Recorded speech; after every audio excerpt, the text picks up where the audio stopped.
Good morning students. आज हम class 12 की यूनिट नंबर 2 स्टार्ट करने जा रहे हैं। इस यूनिट का नाम है इन्वर्स ट्रिग्नोमेट्री फंक्शन। इसी को हम हिंदी में बोलते हैं प्रतिलोम वृत्तीय फलन। इसको इन्वर्स सर्कुलर फंक्शन भी बोला जाता है और इन्वर्स ट्रिग्नोमेट्री फंक्शन भी बोला जाता है। तो सबसे पहले इन्वर्स ट्रिग्नोमेट्री फंक्शन है तो कहीं ना कहीं यह आपके त्रिकोणमितीय फलनों से आधारित होगा, जो कि आपने 11वीं क्लास में 6 त्रिकोणमितीय फलनों के बारे में पढ़ा था, जो कि sine theta, cos theta, tan theta, cot, cosec और सेक। तो कहीं ना कहीं ये इन्वर्स ट्रिग्नोमेट्री फंक्शन जो है वो ट्रिग्नोमेट्री फंक्शन के ही प्रतिलोम फंक्शन होते हैं। बट हमने एक्सरसाइज 1 में पढ़ा था कि केवल और केवल 1/2 फंक्शन का ही प्रतिलोम संभव होता है। तो निश्चित बात है आप ट्रिग्नोमेट्री फंक्शन का इन्वर्स निकालेंगे तो वह कैसे होना चाहिए 1/2। परंतु जो ट्रिग्नोमेट्रिक फंक्शन होते हैं उनका जो डोमेन और रेंज होती है वो अपनी डोमेन में और अपने प्रांत में वो 1/2 नहीं होते हैं। सो हम क्या करते हैं, हम जो अपने पास जो त्रिकोणमितीय फलन हैं हम उनको एक निश्चित सीमा में बाउंडेड कर देते हैं और उसको 1/2 में चेंज करते हैं और देन उसका हम क्या निकालते हैं, इन्वर्स निकालते हैं। जैसे आपका ट्रिग्नोमेट्रिक फंक्शन है f(x) = sin x, तो इसका जो इन्वर्स होगा वो साइन इन्वर्स x से रिप्रेजेंट करेंगे। यहाँ पर ये -1 पावर नहीं होती है, -1 एक सिंबल है जो साइन x के प्रतिलोम फलन को निरूपित कर रहा है। तो यहाँ पर याद रखना है यह पावर नहीं होती है। सो हम अब सबसे पहले हम त्रिकोणमितीय फलनों और इन्वर्स ट्रिग्नोमेट्री फंक्शन दोनों के ग्राफ के बारे में पढ़ेंगे। आपको मैं प्रतिबंधित करना बताऊंगा कि हम कैसे त्रिकोणमितीय फलनों को प्रतिबंधित करके 1/2 में चेंज करके हम उसका इन्वर्स निकालेंगे।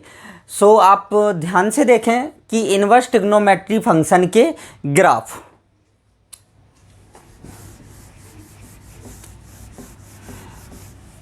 सभी स्टूडेंट्स को आने चाहिए, क्योंकि आप इनकेस आपके एग्ज़ाम में ग्राफ पूछा भी जा सकता है। सो आप ध्यान से देखेंगे, एक तरफ तो मैं त्रिकोणमितीय फलन का ग्राफ बनाऊंगा और एक तरफ मैं उसी के प्रतिलोम का ग्राफ बनाऊंगा। सो ध्यान से देखें ग्राफ। इस तरफ तो होंगे ट्रिग्नोमेट्री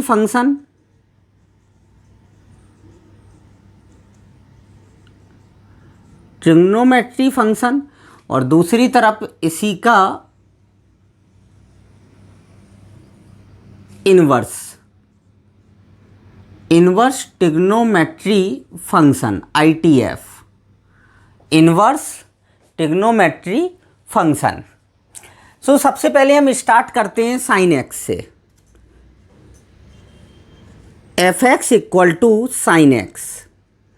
जैसा कि सभी स्टूडेंट्स जानते हैं, आपने 11वीं क्लास में पढ़ा होगा कि जो sin x होता है इसकी डोमेन r होती है। डोमेन क्या होती है, r, और रेंज क्या होती है इसी की -1 से 1। तो निश्चित बात है जो इन्वर्स ट्रिग्नोमेट्री फंक्शन होता है, ये आपका R2 -1 से 1 में डिफाइन है। अगर हम आप इसका इन्वर्स निकालेंगे तो ये -1 से 1 to R में, परंतु इस डोमेन में ध्यान से सुनेंगे, R में इस डोमेन में जो sin x होता है वो एकैकी नहीं होता है। कैसा नहीं होता है, एकैकी नहीं होता है। तो सबसे पहले हम sin x का ग्राफ बनाएंगे। sin x का ग्राफ देखेंगे स्टूडेंट सभी लोग।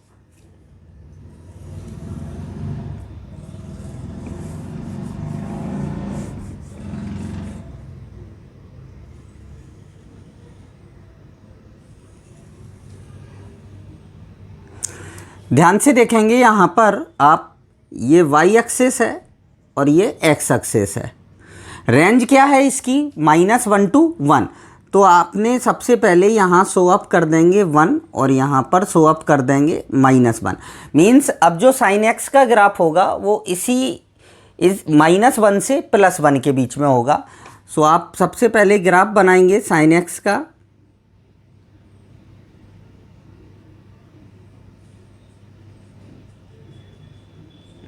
ये आपने पॉजिटिव x एक्सिस पर बना दिया और अब हम इसी को नेगेटिव x एक्सिस पर बनाएंगे। ये याद रखना है, इस लाइन से बाहर नहीं जाना चाहिए ग्राफ आपका।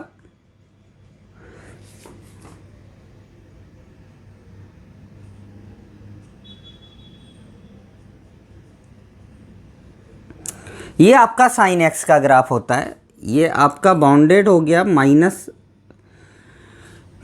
से -1 से +1 तक। अब यहाँ पर आप पॉइंट मार्क कर देंगे। ये आपका π/2 है, यहाँ पर आपका पाई है और यहाँ पर 3π/2 है और ये 2π है। यहाँ पर आ जाएगा आपका -π/2, ये -π और यहाँ पर माइनस का 3π/2 और ये माइनस का 2π। ये ग्राफ है साइन x का। सो आप ध्यान से देखें इधर कि ये फंक्शन R2R में, किसमें, R2 -1 से 1 में, यह मैनी वन फंक्शन है। साइन x कैसा फंक्शन है, मैनी वन फंक्शन है। सो हम अब इसको प्रतिबंधित करेंगे, इसको ऐसे भाग में काट देंगे जिससे यह कैसा हो जाएगा, 1 फंक्शन हो जाएगा। सो आप देखें कि मैंने इसको -π/2 से +π/2 में कट कर दिया। -π/2 से +π/2 में जब आप कट करेंगे सो आप देख सकते हैं कि इसकी जो रेंज होगी वो -1 से 1 होगी, जो कि कोडोमेन के इक्वल है, मतलब फंक्शन ऑन टू है। और अगर आप x अक्ष के पैरेलल कोई लाइन खींचते हैं तो वह इस -π/2 से +π/2 के बीच में इस ग्राफ में को केवल और केवल एक बिंदु पर कट करेगा, तो यह कैसा होगा, 1 होगा। सो अब हम कह सकते हैं यहाँ से कि अगर हम इसके इन्वर्स फंक्शन का ग्राफ बनाएंगे सो वो केवल और केवल -π/2 से π/2 और यहाँ -1 से +1 के बीच में बनेगा। सो अब हम यहाँ पर लिखेंगे f। इन्वर्स फंक्शन में क्या होता है, x y से रिप्लेस हो जाता है और y x से मतलब पलट जाता है। -1 से 1 यहाँ पर आ जाएगा और -π/2 से π/2 इस तरफ जाएगा।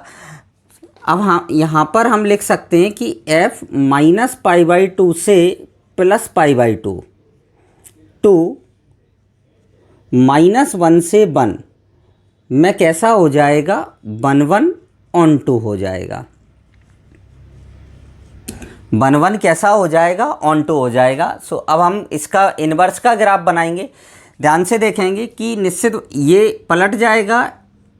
जो इन्वर्स फंक्शन होगा वो -1 से 1 टू -π/2 से +π/2 में, और यहाँ पर आ जाएगा f(x) equal to sine inverse x। f(x) equal to sine inverse x। अब ध्यान से देखेंगे, ये इसकी डोमेन है और ये इसकी क्या है, रेंज है। हमेशा याद रखना है, इसको आप मुख्य मान से पहचानते हैं आप। ये साइन इनवर्स x की क्या है, प्रिंसिपल वैल्यू है। कौन सी वैल्यू है, प्रिंसिपल वैल्यू, जिसको आपको याद रखना है। और क्योंकि प्रिंसिपल वैल्यू पर आपके जो 2.1 के क्वेश्चन हैं उनको हम सॉल्यूशन प्रिंसिपल वैल्यू को ही देखकर करेंगे। सो आप यहाँ पर देखेंगे ध्यान से कि y इक्वल टू मैंने कंसीडर कर लिया यहाँ पर sine inverse x। So x equal to क्या आ जाएगा, साइन y। साइन y आ जाएगा, मतलब y बिलोंग्स टू क्या होगा, यहाँ पर हम कह सकते हैं कि y equal to sine inverse है, तो x इक्वल टू क्या है, साइन y। सो हम यहाँ से वैल्यू इसकी पुट करेंगे y की और यहाँ की वैल्यू आपको मिलेगी। सो ध्यान से देखें कि अगर आप y की वैल्यू -π/2 -π/3, -π/4, -π/6, 0, π/6, π/4, π/3 और π/2 रखेंगे। हम किसकी वैल्यू रखेंगे? बाई की वैल्यू रखेंगे। देन हमारे पास x की वैल्यू क्या आ जाएंगी?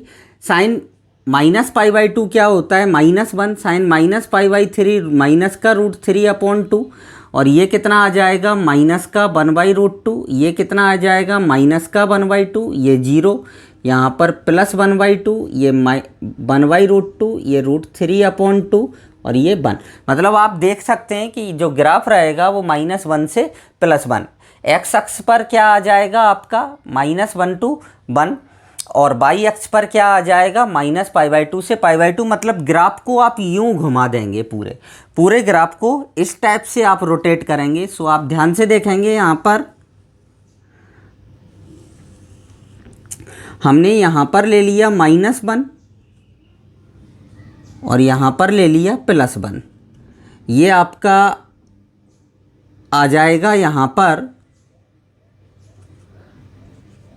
+π/2 और यहाँ पर आ जाएगा आपका -π/2। अब आप जब इस ग्राफ को इस टाइप से आप रोटेट करेंगे तो आपका ग्राफ निश्चित बात है ये आएगा। यहाँ से इस पॉइंट को मार्क करेंगे, यहाँ से तो आप, और यहाँ पर आप इस पॉइंट को मार्क करेंगे। तो आपका ग्राफ जब आप इन पॉइंट्स को मिलाएंगे तो आपका ग्राफ आएगा ये होता है आपका साइन इनवर्स एक्स का ग्राफ। किसका ग्राफ होता है? साइन इनवर्स एक्स का ग्राफ है। इसकी डोमेन है -1 से 1 और रेंज क्या है? -π/2 से π/2। इसी को ही हम साइन इनवर्स की क्या बोलते हैं? प्रिंसिपल वैल्यू बोलते हैं, मुख्य मान। क्योंकि प्रत्येक फलन जो त्रिकोणमितीय फलन होता है वो अपनी प्रिंसिपल वैल्यू में ही इन्वर्टिबल होता है। अपनी प्रिंसिपल वैल्यू में ही क्या होता है? इन्वर्टिबल होता है। अब इसका मैं आपको एक शॉर्ट मेथड बताता हूँ। मैंने आपको इन्वर्स फंक्शन की प्रॉपर्टी में बताया था कि प्रतिलोम फलन का ग्राफ सदैव बाई अक्ष के सापेक्ष सममित y = x लाइन के सापेक्ष सममित होता है। सो हम यहाँ पर एक y = x लाइन ड्रॉ कर देंगे और इसी ग्राफ का हम क्या ले लेंगे? प्रतिबिंब ले लेंगे इस साइड। सो आप इसका जब आप प्रतिबिंब लेंगे तो आपका जो ग्राफ आएगा वो यही आ जाएगा, बिल्कुल सेम इस टाइप से।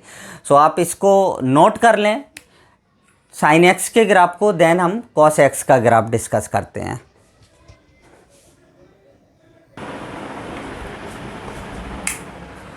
अब हम स्टार्ट करते हैं कॉस एक्स का ग्राफ। सबसे पहले कॉस एक्स का ग्राफ बनाएंगे, देन इसके इन्वर्स का ग्राफ बनाएंगे। सो आप ध्यान से देखें कि कॉस जो होता है आपका वो R2 - 1 से 1 में डिफाइन होता है। मतलब इसकी जो डोमेन होती है वो है R होती है और रेंज जो होती है वो -1 से 1 होती है, सेम साइन एक्स की तरह। तो सबसे पहले हम कॉस का ग्राफ बनाते हैं। कॉस का ग्राफ कैसे बनता है? प्रत्येक स्टूडेंट ध्यान से देखेंगे कॉस का ग्राफ। कॉस का ग्राफ भी -1 से 1 है। यहाँ पर मैंने 1 मार्क कर दिया, यहाँ पर मैंने -1 मार्क कर दिया। बस अंतर ये होता है जहाँ कॉस साइन जहाँ पर 1 देता है या -1 देता है वहाँ पर कॉस 0 देगा। सो ग्राफ कॉस 0 = कितना होता है? 1। तो 0 से शुरू होगा ग्राफ,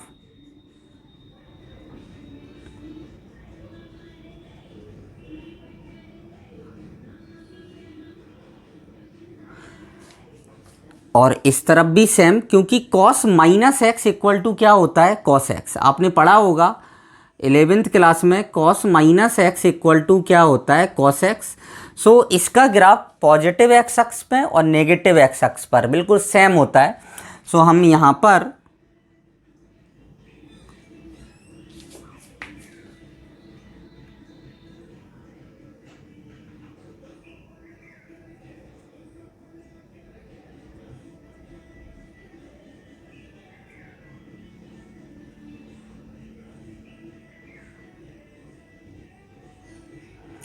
आप थोड़ा सा ध्यान से बनाएं स्पेस लेकर। यहाँ पर होता है -2π, यहाँ पर होता है -π, ये होता है आपका -π/2, ये 0, ये π/2, यहाँ पर आता है पाई, ये 3π/2 और ये 2π। अब ध्यान से देखेंगे प्रत्येक स्टूडेंट्स, हम इसको मैंने कट किया, 0 से शुरू हुआ,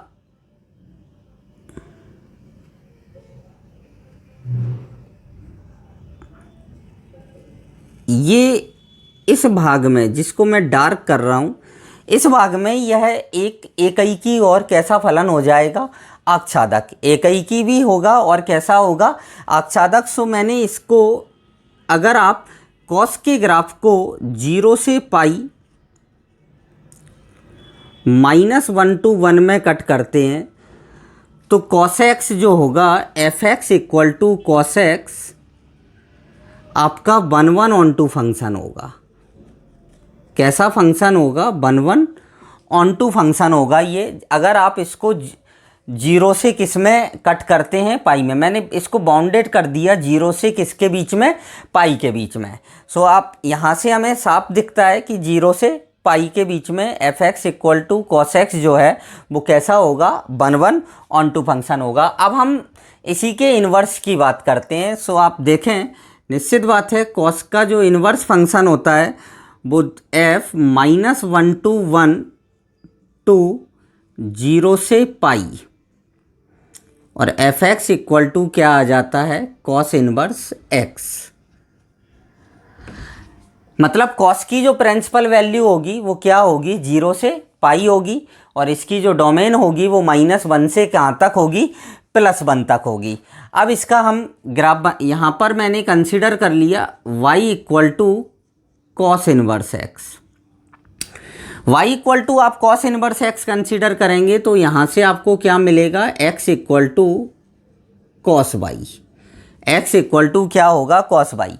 यहाँ पर मैं आपको एक बात और बता दूँ, हमने इन्वर्स फंक्शन में पढ़ा था पहली फर्स्ट एक्सरसाइज में कि f अगर a से b में डिफाइन होता है तो f inverse b to a में डिफाइन होता है। तो ये दोनों आपस में क्या हो जाते हैं, पलट जाते हैं।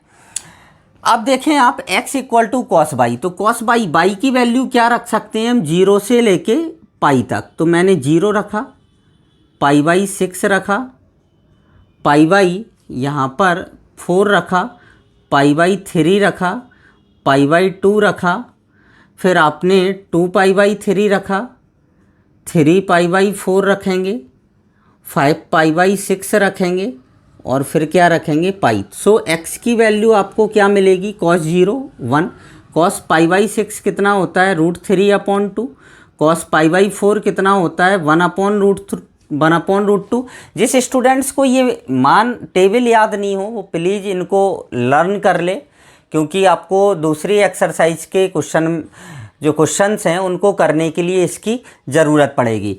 π/3 की वैल्यू क्या होती है, 1/2, π/2 0 हो जाता है, 2π/3 की वैल्यू होती है माइनस का, यहाँ पर हम cos 2π/3 मतलब cos 120 को हम लिख सकते हैं 180 - 60, मतलब माइनस का cos 60, माइनस cos 60 मतलब -1/2, ये -1/√2, ये माइनस का √3/2, और ये क्या आ जाएगा, -1।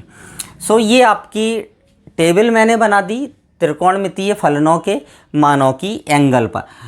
अब हम इसके इन्वर्स का ग्राफ बनाएंगे। ध्यान से देखेंगे प्रत्येक स्टूडेंट्स,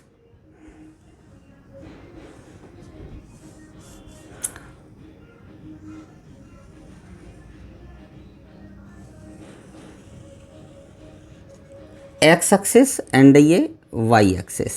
ध्यान से देखें, यहाँ पर आप -1 मार्क कर देंगे और यहाँ पर आप +1 मार्क करेंगे।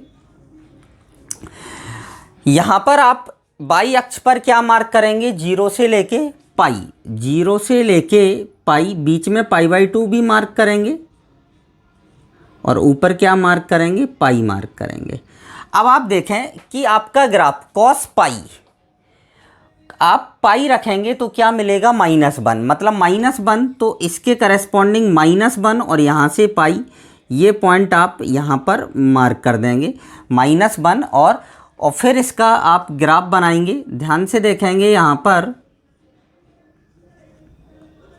π/2, ये ग्राफ π/2 पर क्या मिलेगा आपको, 0 मिलेगा। तो ये ग्राफ आपका यहाँ से शुरू होगा और ऐसा जाएगा, और cos 0 पर क्या मिलेगा आपको, 1 मिलेगा। ये आपका किसका ग्राफ बनेगा, cos इनवर्स x का ग्राफ बनेगा। किसका ग्राफ होगा, अगर आप y equal to x line यहाँ पर ड्रॉ करें, अब आप इसका अगर प्रतिबिंब लेंगे सो सेम बिल्कुल और बिल्कुल यही आपका ग्राफ बनेगा, बिल्कुल सेम। अगर आप y equal to x line के सापेक्ष इसका प्रतिबिंब लेते हैं तो सेम यही ग्राफ आपका बनेगा। यह इसका एक शॉर्ट मेथड होता है, डायरेक्ट इससे y equal to x line को ड्रॉ करके। मैं इसको हटा देता हूँ अभी। सो आप दोनों के ग्राफ बना लें, कॉस का और कॉस इनवर्स x का। अब हम बात करते हैं f(x) equal to tan x के ग्राफ की। सो tan x के ग्राफ, tan की जो डोमेन होती है, सभी स्टूडेंट्स को मालूम होना चाहिए tan π/2 इनफाइनाइट होता है, अपरिभाषित होता है। मतलब π/2, 3π/2, 5π/2, 7π/2 पॉजिटिव और नेगेटिव दोनों में ही, जैसे +-π/2, +-3π/2, +-5π/2 पर tan जो होता है वो अपरिभाषित होता है। सो हम इसकी जो डोमेन लिखते हैं वो r-2n+1/2 2n+1 π/2, ये इसकी डोमेन होती है। π/2 के गुणज को हटाकर, और जो इसकी रेंज होती है tan की जो रेंज होती है वो है r होती है, -∞ टू +∞। तो सबसे पहले हम tan का ग्राफ बनाएंगे।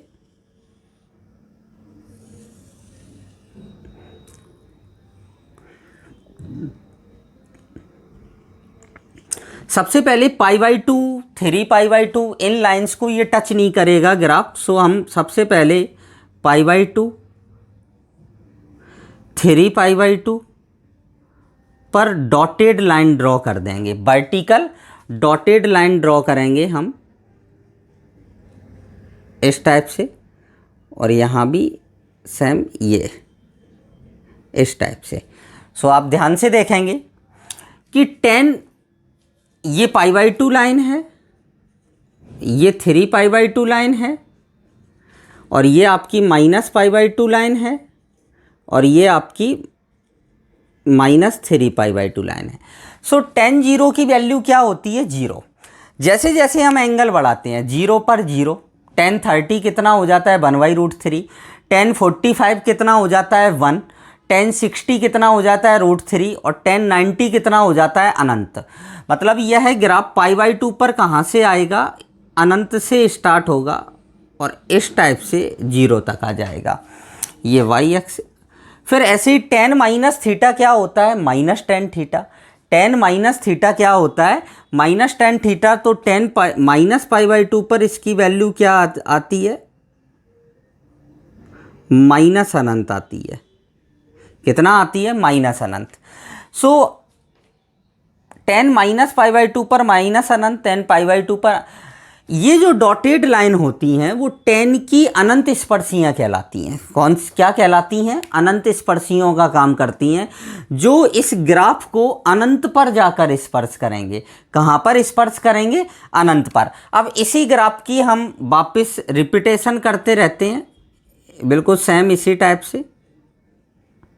ये आपका यहाँ पर पाई आ जाएगा, इसी यहाँ पर इस टाइप से ये आपका -π आ जाएगा। इसी ग्राफ की क्या होती रहती है, पुनरावृत्ति। सो पुनरावृत्ति होगी तो निश्चित बात है इसका जो मुख्य मान है, tan का जो मुख्य मान होगा आपका प्रिंसिपल वैल्यू, वो क्या होगी, -π/2 से +π/2। -π/2 से +π/2 में माइनस अनंत से लेके कहाँ तक, प्लस अनंत तक। सो हम लिख सकते हैं यहाँ पर कि f -π/2 से +π/2 R में 1/1 होता है। कैसा होता है? 1/1 फंक्शन होता है। सो इसका इन्वर्स जो है वो इसी इंटरवल में ही पॉसिबल होगा। सो अब हम इसके इन्वर्स फंक्शन की बात करते हैं। एफ आर से -π/2 से, सॉरी यहाँ पर -π/2 +π/2 पर छोटा ब्रैकेट यूज करेंगे क्योंकि इनको हम इंक्लूड नहीं कर सकते हैं। सो यहाँ भी छोटा स्मॉल ब्रैकेट आएगा -π/2 से लेके कहाँ तक? +π/2। और fx इक्वल टू क्या आ जाएगा आपका? tan inverse x। fx equal to क्या है? 10। सो tan इनवर्स x की प्रिंसिपल वैल्यू क्या होगी आपकी? -π/2 से +π/2। और इसकी जो डोमेन होगी वो क्या होगी आपकी? R होगी। डोमेन क्या होगी? R। अब आप इसी ग्राफ को इस टाइप से रोटेट करेंगे। सो tan का ग्राफ कैसे बनेगा आपका? tan इनवर्स का ध्यान से देखेंगे। जब आप रोटेट करेंगे तो निश्चित बात है जो वर्टिकल लाइंस थी, ऊर्ध्वाधर रेखाएं थी, वो हॉरिजॉन्टल लाइंस हो जाएंगी इस टाइप से।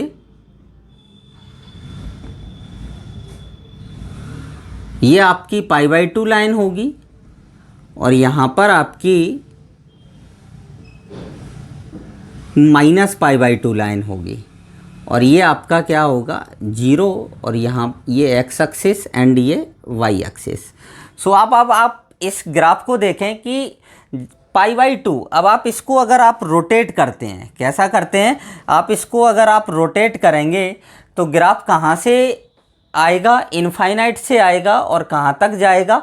-इनफाइनाइट में जाएगा। सो आप इस ग्राफ को हम इस टाइप से बनाएंगे, ये, और यहाँ पर ये इस टाइप से जाएगा। ये किसका ग्राफ हो जाएगा? आपका tan इनवर्स x का ग्राफ होगा। किसका ग्राफ होगा? tan इनवर्स का ग्राफ। सो आप इसको नोट कर लें, tan इनवर्स के ग्राफ को और tan x के, दोनों ही ग्राफ आपको मालूम होना चाहिए और दोनों में ही आपको रिलेशन मालूम होना चाहिए कि tan x और tan इनवर्स x के ग्राफ में क्या रिलेशन है। अब हम आज के लिए केवल इतना ही। हमने आज 3 त्रिकोणमितीय फलनों के 3 त्रिकोणमितीय फलन कंप्लीट कर लिए हैं और उसके इन्वर्स ट्रिग्नोमेट्री फंक्शन के ग्राफ सीख लिए हैं। सो आप इनकी प्रैक्टिस करें और नेक्स्ट हम लेक्चर नंबर 2 में बाकी जो 3 त्रिकोणमितीय फलन बचे हैं उनके ग्राफ को डिस्कस करेंगे। सो आज के लिए इतना ही। Thank you.